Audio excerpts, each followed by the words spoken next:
NASA's space weather forecasters have predicted the next 10 years of solar activity as the Sun approaches its weakest period in 200 years. And the world is expected to be hit by flares which are a massive 1,500,000 degrees Celsius, according to a space expert. Solar flares are bursts of intense radiation emanating from the Sun, NASA explains. They can last anywhere from minutes to hours and are often caused by sunspots, cool, dark regions that form on the Sun's surface due to fluctuations in the Sun's magnetic field. The space weather triggered by the activity on the Sun follows an 11-year-long cycle of solar minimums and solar maximums.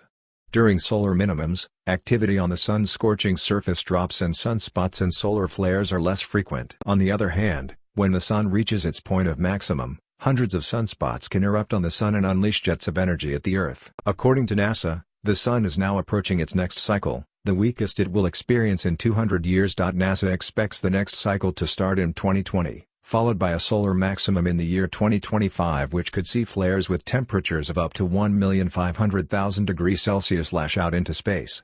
The prediction comes as Juha-Pekka Lantama, head of the Space Weather Office at the European Space Agency, stressed it was not a question of if, but when, the Earth faced being whipped by a solar storm.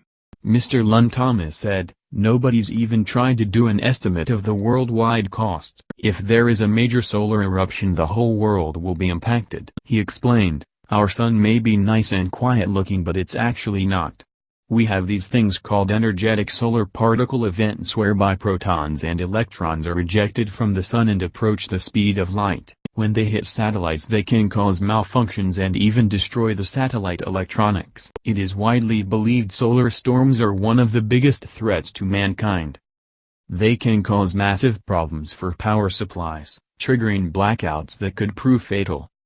They can also create drag on satellites and planes in low Earth orbit, overriding the navigation systems and putting them on course corrections.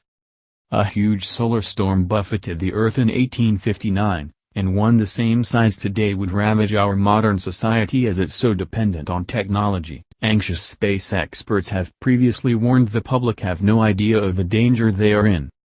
Brian Gensler, an astrophysicist at the University of Toronto, gave a stark warning of the carnage solar flares can cause. The concern here is that if the radiation from a solar flare hits the Earth, it can knock out satellites, disrupt mobile phones, and other forms of communication, he said. The effects of a solar storm could last months, or even years, as authorities would have to repair all the damaged infrastructure. Being able to accurately forecast the Sun's most active years is critical now that NASA has decided to return astronauts to the Moon. When the Sun is in turmoil, dangerous amounts of space radiation hurtle through space and towards Earth. The space radiation can cripple satellite networks, disrupt power grids and even threaten moonbound missions. NASA said, the ability to forecast these kinds of events is increasingly important as NASA prepares to send the first woman and the next man to the Moon under the Artemis program. Research now underway may have found a reliable new method to predict this solar activity. The Sun's activity rises and falls in an 11-year cycle. The forecast for the next solar cycle says it will be the weakest of the last 200 years. The maximum of this next cycle, measured in terms of sunspot number, a standard measure of solar activity level, could be 30 to 50% lower than the most recent one.